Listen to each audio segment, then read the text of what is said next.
Lee Kasumba is back from Port Harcourt in Nigeria. You had a great time. I had a fantastic time. You always have a great time.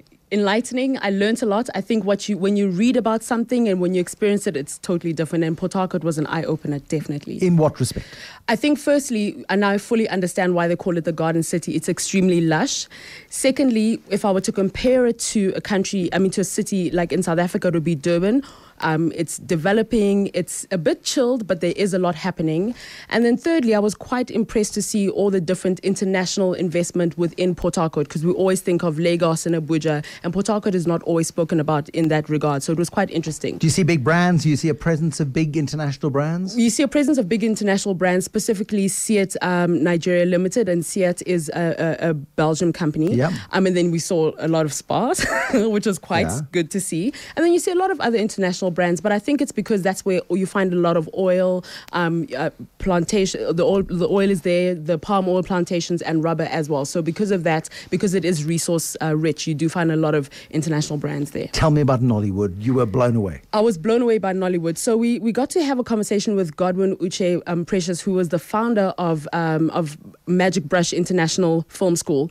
And while we were there, they were actually filming a Nollywood movie. And what he said was quite interesting. He said that everybody always says that Nigeria's biggest export is either the oil or, different things. But he said that the biggest export for Nigeria is the culture, because Nollywood and the entertainment industry as a whole has managed to put brand Nigeria out there globally. So I think that was quite interesting. After agriculture, according to the former MD of Census Board, Nigerian Census Board, okay, he said after agriculture that Nollywood was the largest employer of labor in the country. Agriculture is the largest employer. Yes, and then after that, Nollywood. Yes, as you can see for yourself, we are doing a little shoot here, and you can see the number of persons here. Everybody has something to do. Everybody has something to do. Did you have something to do? Did you get a starring role? Will we see your name in Nollywood credits? You'll see my name in Nollywood credits. I was part of an Igbo band, and I got to play the calabash, because that's the only thing that the women are allowed to do with regards to drumming. It was quite interesting. How good were you? Horrific.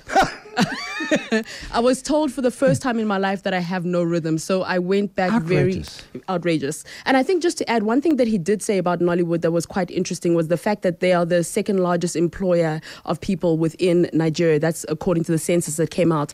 But I think what he was speaking about more were all the fringe industries that come from around it. So from the makeup industry to catering and everything. So I thought that was quite good to see. I mean, Nigeria is a smart place. Lots of think tanks, lots of people thinking differently about problems. Tell me about the think tank you went to see. So I went to go see quite an important stakeholder in Nigeria. His name is Professor Steve Azakia. He's an advisor to the governor of River State. He's the founder of Think Tank Nigeria, and he also is the founder of the Nigeria Oil Museum. He spoke quite a lot about the importance of agriculture in Nigeria versus the oil industry. So I thought, let's share this, then I'll give you some very interesting stats after that. For agriculture to be relevant in Nigeria and in Africa generally, we must change the mentality of the people, especially young people. Young people believe that agriculture is rural, agriculture is suffering, is punishment, and because what we are doing is still subsistence farming, we've not gone into mechanized agriculture.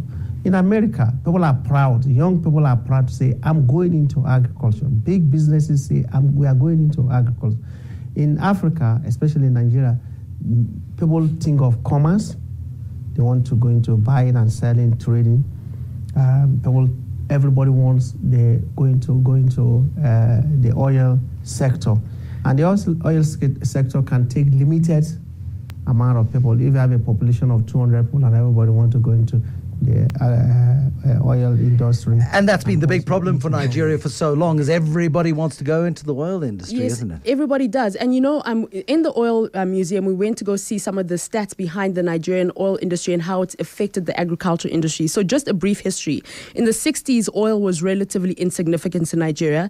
In 1970, at the end of the Civil War, they produced over 396 million barrels of oil. Later on in the 70s, Nigeria was the wealthiest country country in Africa, and they were the chief exporter of oil, exporting 823 million barrels of oil. When you look at agriculture comparatively, between 1965 and 1966, 54% of the GDP was made up from agriculture. 1982 to 1983, this number dropped to 4.92% of the GDP coming from agriculture. And then the last time that this count was done in 2012, only 4.2% of the GDP was actually made up of agriculture. What I loved about Professor Steve was that he spoke about how in Africa in general, we need to rebrand the agricultural industry because a lot of people can benefit from it in different layers across the board. And we don't say that enough so that young people can also be involved and also people make agriculture aspirational. Exactly. You said it perfectly.